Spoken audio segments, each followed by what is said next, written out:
तो जैसा कि फरीदाबाद पार्षद चुनावों को लेके एक जो चला आ रहा था कि कैटेगरी वाइज कौन कहां से लड़ेगा, वो चीज़ आज क्लियर हो गई है।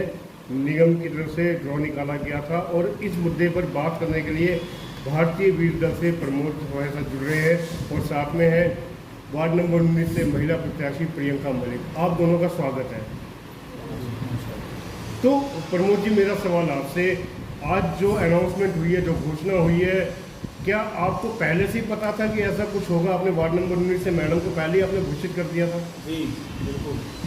आप पत्रकार भाइयों का बहुत बहुत धन्यवाद।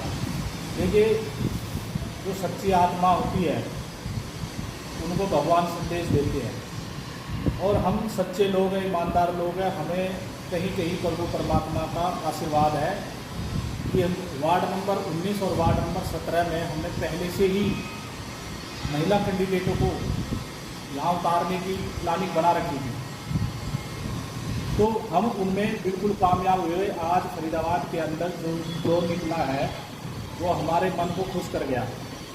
वार्ड नंबर 17 और वार्ड नंबर 19 में हमें महिला कैंडिडेट उतारने का पूरा मौका मिल गया, जो कि उतार दिया हमने। वार्ड नंबर 19 से प्रियंका मलिक थी और वार्ड नंबर 17 से वो हमारे चल रही है, उसमें अपने घर से ही है, तैयारी पूरी है। पहले मेरे चेहरे से चल रहा था, अब महिला आ जाएगी, कोई ना कोई मजबूत सिस्टम बनेगा। तो आप कह रहे हैं कि आप भारतीय वीर दल यहाँ पर जो है संगठन की मजबूती की ओर चल रहा है, तो भारतीय वीर दल की क्या पृष्ठभूमि है, क्या उनकी नीतियाँ, किन उद्देश्यों को लेकर के भारतीय वीर दल आगे बढ़ रहा है, कुछ उसके बारे में संक्षेप में पूरा प्रकाश डालना। देखिए, फरीदाबाद के अंदर मोस्टली जितने राजनेता हैं, सामाजिक लोग हैं, सोशल एक्टिविस्ट हैं, तो सामाजिक गतिविधियों में रहते हैं, वो ज़्यादातर मेरे को जानते हैं, प्रमोद बढ़ाना नंबरदार को, कि फरीदाबाद के अंदर पिछले 15 वर्ष से मैं संघर्ष कर रहा हूँ आम जनता के लिए। जो भी मुद्दा मुझे मिलता है, किसी की भी समस्या मिलती है, उसको 100% मैंने हल कराने की कोशिश की है। जिसमें आपको छोटे मोटे उदाहरण मैं आपको दे सकता हूँ।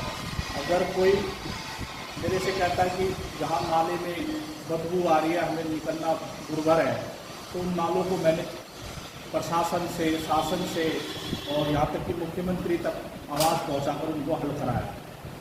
या पानी की समस्या है, उनको मैंने हल कराया। कांग्रेस शासनकाल में 15 वर्ष की बात मैं आपसे कर रहा हूँ। कांग्रेस शासनकाल में अगर हम किसी को विरोध करते थे किसी मुद्दे में, तो वो दूसरे दिन तीसरे दिन वो काम हो जाया करता। या सड़क टूटी है तो उस पर थेगड़ी जो कहते हैं कट लगा दिए जाते थे, उनको बना दिया जाता, लेकिन आज नहीं बनाया। प्रमोद जी, मेरा आपसे सवाल ये है कि भारतीय वीर दल फरीदाबाद में जैसे कि 45 वार्ड है, तो क्या सब पे ही प्रत्याशियों को खड़ा करेगा या फिर आप गठबंधन में लेके चलेंगे? आपका किसी के साथ गठबंधन रहेगा, इसके बारे में कुछ बताएं। देखिए, हमारा अभी उत्तर प्रदेश में भी भारतीय महागठबंधन था, जिसमें पूर्व सांसद राजकुमार सैनी जी, चंद्रशेखर आज़ाद रावण और डीडीए के अध्यक्ष अशोक अज्ञानी वाल्मीकि जी और भारतीय वीर दल पार्टी के राष्ट्रीय अध्यक्ष चौधरी विजय प्रसाद। हमने गठबंधन में चुनाव लड़ा और फरीदाबाद के अंदर भी और दिल्ली एक्ससीडी के अंदर भी हम गठबंधन में ही चुनाव लड़ना चाह रहे हैं, जिसमें भारतीय वीर दल फरीदाबाद में ज़्यादा सीटों पर चुनाव लड़ेगा और महागठबंधन में तो वही गठबंधन फार्मूला आपका यहाँ भी आप उसे चालू रखेंगे? बिल्कुल, अपनाएंगे उसे? जी ठीक है। आपने अभी बोला कि भारतीय वीर दल यहाँ ज़्यादा सीटों पर लड़ेगा, इस समीकरण का कारण? इस समीकरण का कारण यही है कि यहाँ लोकल में आप कह सकते हैं कि मैं प्रमोद बढ़ाना यहाँ पिछले 15 वर्ष से संघर्ष कर रहा हूँ। सामाजिक तौर पर हमने सामाजिक संगठनों में काम किया है और फरीदाबाद के अंदर मैंने आपको पहले ही बताया कि ज़्यादातर राजनेता, प्रशासनिक लोग, जागरूक लोग, सामाजिक लोग प्रमोद बढ़ाना नंबरदार को जानते हैं। और जो लोग इस चीज़ को मानते हैं कि भाई ये संघर्षशील लोग हैं, आज तक हम यहाँ कामयाबी की सीढ़ी क्यों नहीं चढ़े? क्योंकि हमारे सामने पूंजीवादी लोग रहे हैं, हम संघर्ष करने वाले लोग हैं, वहाँ पूंजीवाद लोग उस बात को दबा दिया करते थे। नगर निगम के अंदर भ्रष्टाचार का मुद्दा हमने 2009 में उठाया था, जब अन्ना हजारे को कोई नहीं जानता था, उस समय हमने भ्रष्टाचार का मुद्दा उठाया और हजारों युवाओं के साथ नगर निगम का घेराव किया। नगर निगम ने ताला मारा, पर दूसरे दिन ही पूरे फरीदाबाद के अंदर हर वार्ड में काम होने लगे थे। हजारों युवाओं की को देखकर CID की रिपोर्ट जो मुख्यमंत्री तक गई, तो दूसरे दिन हर वार्ड में काम होने लगे थे। आपके यहाँ SGM नगर के अंदर जहाँ सीमेंट नहीं मिलाया जा रहा था, नालियों को बनाया जा रहा था, मिलावटखोरों ने मिलावट करनी चालू कर दी थी, उनमें भगदड़ मच गई।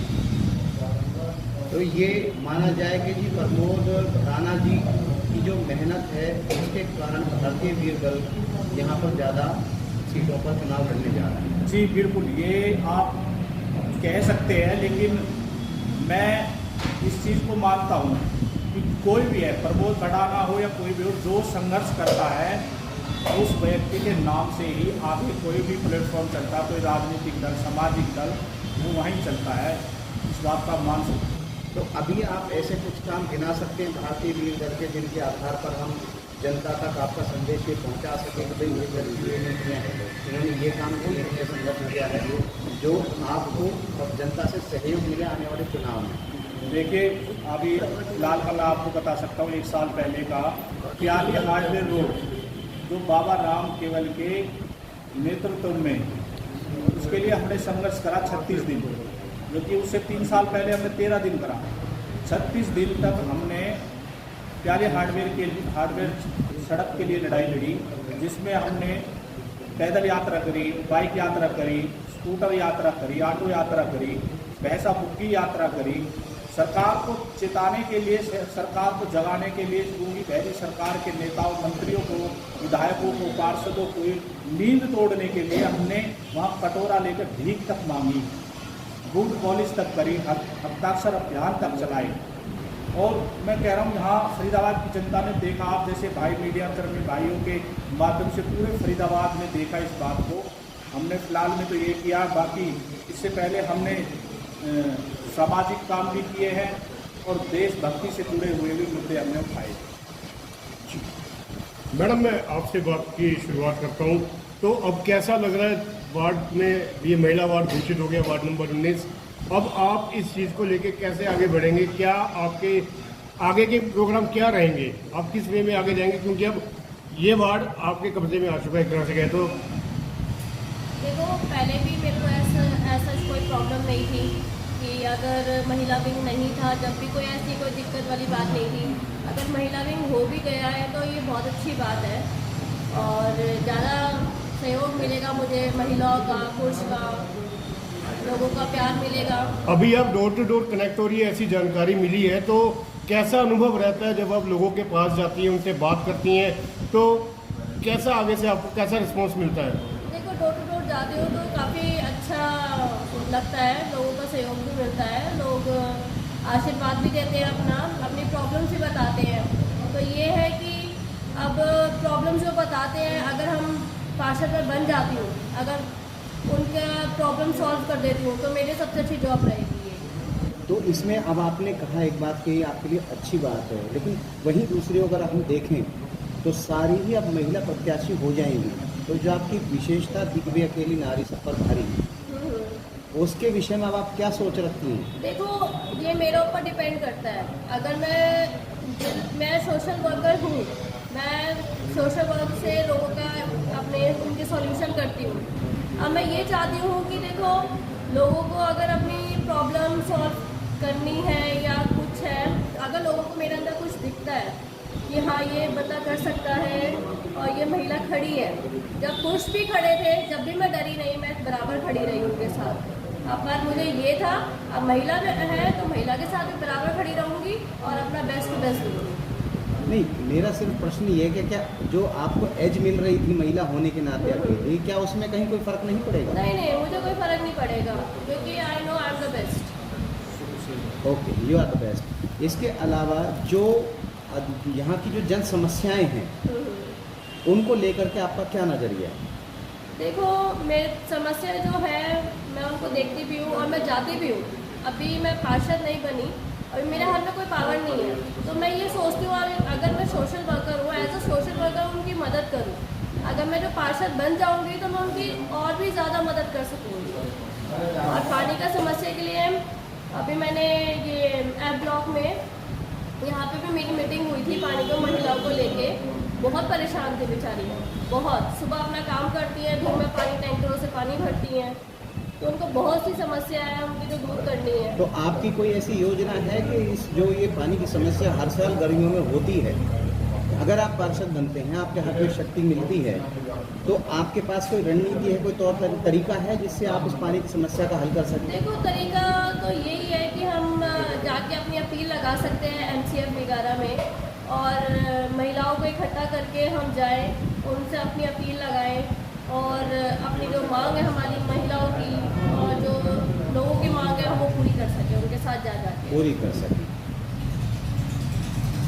तो ये थी आज की मुलाकात वार्ड नंबर 19 प्रत्याशी और भारतीय विद्युत दल के संयोजक, जिला महामंत्री, माफ़ी चाहूँगा, प्रमोद भट्टाचार्य जी के साथ। आप लोगों ने हमें समय दिया, इसके लिए आपका धन्यवाद। और आगे आने वाले समय में जब आप जिस संघर्ष के लिए आप खड़े हो रहे हैं, उतर रहे हैं, आप उसमें सफल हों और जनता तक आपका संदेश पहुंचे।